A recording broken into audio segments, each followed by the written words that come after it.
Selamat pagi, Assalamualaikum warahmatullahi wabarakatuh. Berjumpa kembali dengan Budi Rajo di Padepokan Budi Rajo.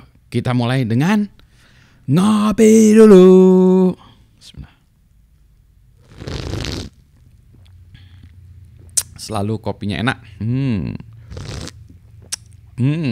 Cappuccino buatan sendiri. Oke.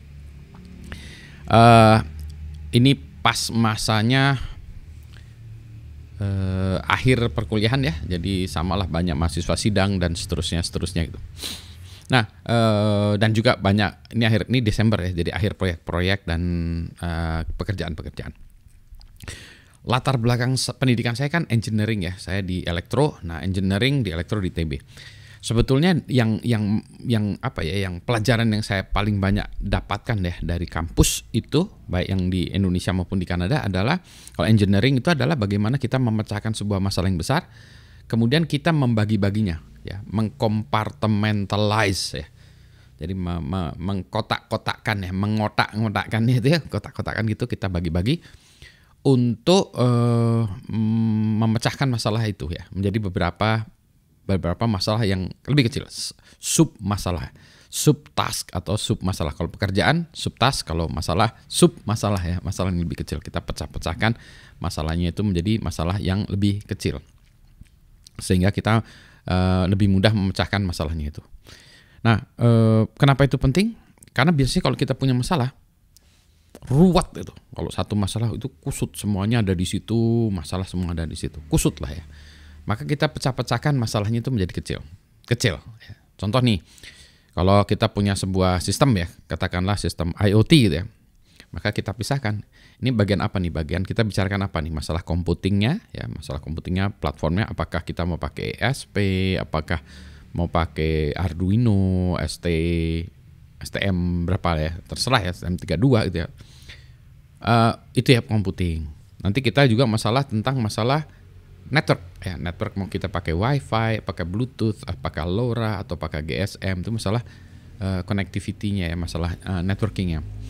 Atau kita masalah energinya, listriknya, kita mau pakai baterai kah, mau pakai listrik, pakai solar cell. Nah, itu ya, jadi kita kotak-kotak. Atau kita storage ya, mau kita masukin dalam database kah?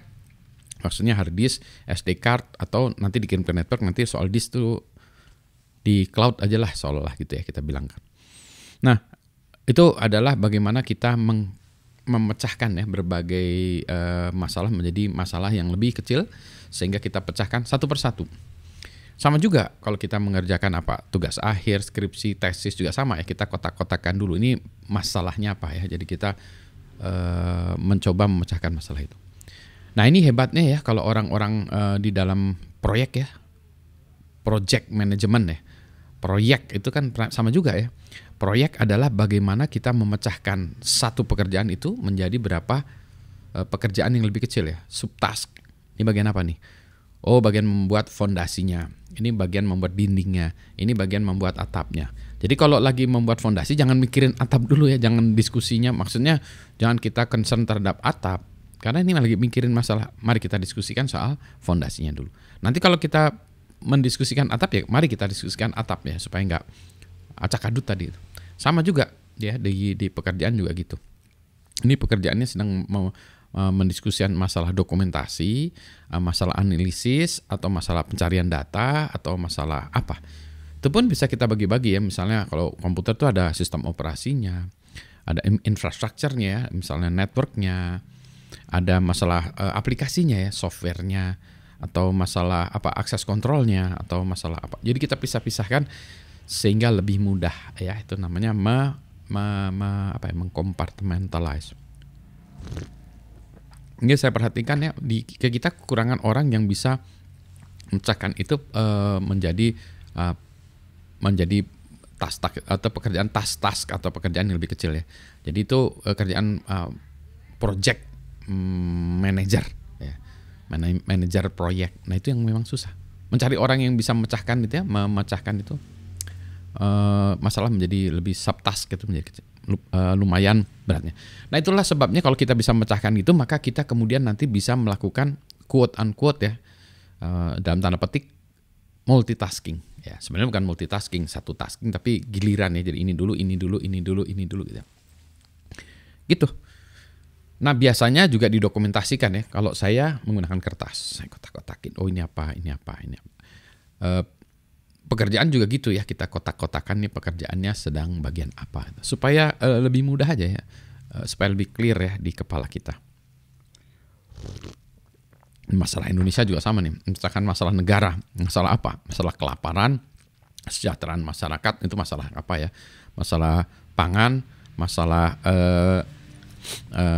infrastruktur ya, jalan, atau masalah air, atau masalah sampah, atau masalah apa nih? Jangan dicampur adukan ya, supaya lebih mudah aja mikirnya ya. Ya kalau enggak kusut gitu ya. Nah, itulah sebabnya ketika masih muda, masih kecil, ikutlah dalam organisasi ya, karena kita dalam organisasi itu belajar memecahkan masalah. Ya. Belajar memecahkan masalah, nah itu problem solving ya. Tentu saja problemnya, maksud kecil, problemnya kecil juga. Problem anak SD, ya problem anak SD. Gimana kita bermain-main ya, gimana kita membagi jadwal main, bagaimana kita ini ya, kapan kita main, kapan kita belajar, anak kecil itu ya. Ya itu bagi waktu, belajar bagi waktu anak-anak kecil ya, belajar. Bagaimana kita ngobrol dengan temennya ya, gimana kita berbagi dengan temennya, bagaimana, itu ya. Nanti naik kelas, mulailah jadi OSIS gitu ya, ngadain kegiatan di sekolahan, ya itu juga gitu. Gimana nih ya, jadwal kelas, belajar, ya terus mungkin ada bimbingan, mungkin ada ekstrakurikuler, ya, ekskul, ada macam-macam ya. Terus gimana nanti mendapatkan sponsor ya, ada kegiatan, kita mengadain kegiatan lomba puisi gitu ya, sponsornya siapa gitu, dan seterusnya ya. Belajarlah ya, mumpung masih muda ya, sehingga nanti kalau sudah lebih berusia sudah tahu, karena biasanya kejeblos dulu ya. Pastilah ya, kayak yang namanya itu ya, ngerjain ini ada yang bleset ya. Proyek manajemen, kalau kita optimis ya, optimisnya berapa? 15 hari, oke lah, kita kasih 17 hari spare time 2 hari. Cukup nggak spare time 2 hari? Biasanya 2 hari itu udah cukup misalnya. Waduh, kurang 3 hari biasanya.